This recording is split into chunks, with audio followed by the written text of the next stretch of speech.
Many top Democrats in Congress are boycotting Benjamin Netanyahu's speech in protest of his genocidal war in Palestine, in Gaza in particular. Vice President and likely Democratic presidential nominee Kamala Harris is also going to skip the address. As you know, as vice president, she is president pro tem of the Senate, and she's supposed to be there not just attending, but presiding over the address. But Kamala Harris is doing something different. She is not meeting with him. Now, that's not surprising. Kamala Harris is not a fan of Benjamin Netanyahu, and Netanyahu ain't a fan of Kamala Harris, and Netanyahu ain't been on the best terms with Joe Biden recently either. But it's not just because of this war. Netanyahu has never been hesitant to criticize Democratic administrations, including Biden's. He basically hated Obama. And the reason is because any pushback against the Israeli government is viewed as an act of disloyalty, an act of treachery, an act of anti-Semitism, and you add to the list of things. And so Netanyahu has successfully made Democrats seem as if they are disloyal to Israel at every moment, even as they continue to dump billions of dollars into Israel's coffers, just like Republicans. So this ain't the first time that we've seen this, that Netanyahu is going to come and try to show up a Democratic administration by talking and flexing directly to Congress. In 2015, during another speech to Congress, he attacked President Obama's nuclear deal with Iran, as I mentioned, in an effort to get lawmakers to kill it. It's not clear exactly what Netanyahu is going to say during the speech, but chances are it's going to be for a renewed crackdown on anti-genocide speech. Again, policing our language, policing our political discourse. He's also going to ask for more money to continue Israel's genocidal war on Gaza, and also to stoke fears of holding Israel accountable to The Hague's recent ruling, calling for the end to the occupation, not just in Gaza, but in the West Bank. The ICJ stood up last week and said that what Israel is doing in the West Bank occupied territories is illegal. So against the backdrop of all that, I see why Kamala Harris doesn't want to stand there and simply preside over that session. It ain't like you can ask questions. It ain't like there's a debate portion of the program.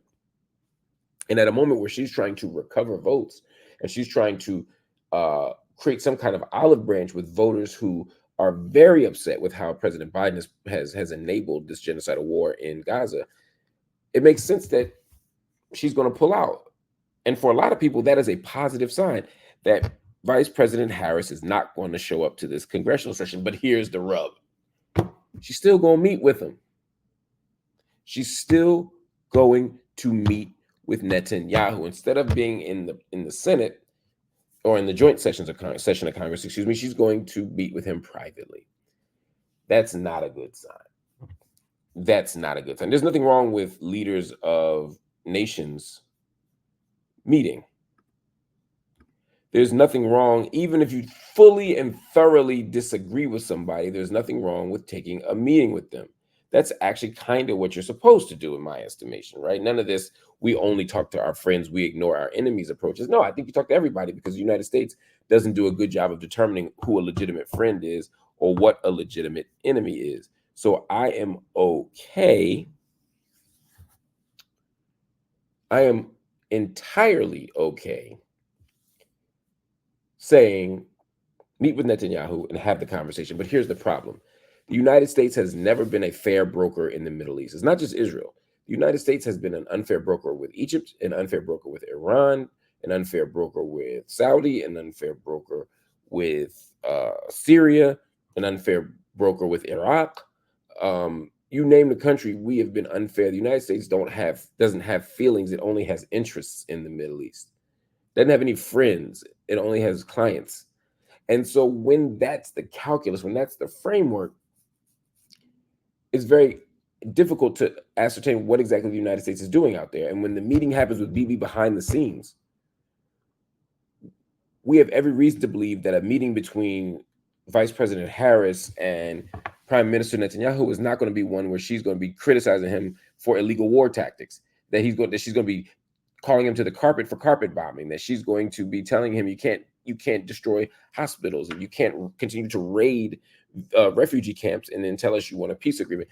That would be a wonderful thing, but there's nothing in Kamala Harris's history. There's nothing in the Democratic Party's history. There's nothing in the American presidential establishment's history to make us think that that's what's happening. There's simply no precedent for that kind of thinking. And so, no, I don't feel good about the private meeting. I'm not mad at the private meeting. Again, there's all people have private meetings.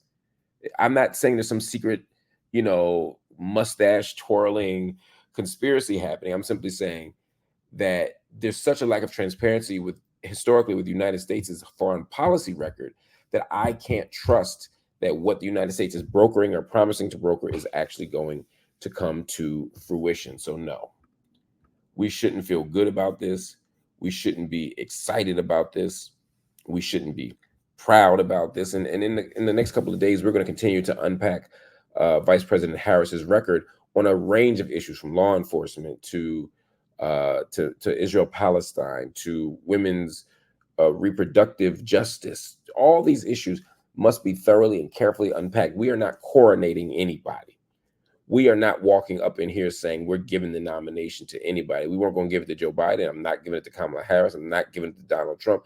I'm going to analyze. I'm going to critique. I'm going to challenge. You all can make your own decisions, but we need to make those decisions with actual data right now. We're not going to somehow pretend that Kamala Harris is now a Palestinian liberation warrior. Now, we don't have to pretend that she is exactly the same as Joe Biden on every issue either. I think there has to be room for the nuance and room for the conversation, but we're going to do that conversation with honesty. And so, look, I appreciate what the signal that she is sending by not showing up to the joint session of Congress. I think she's sending the right message.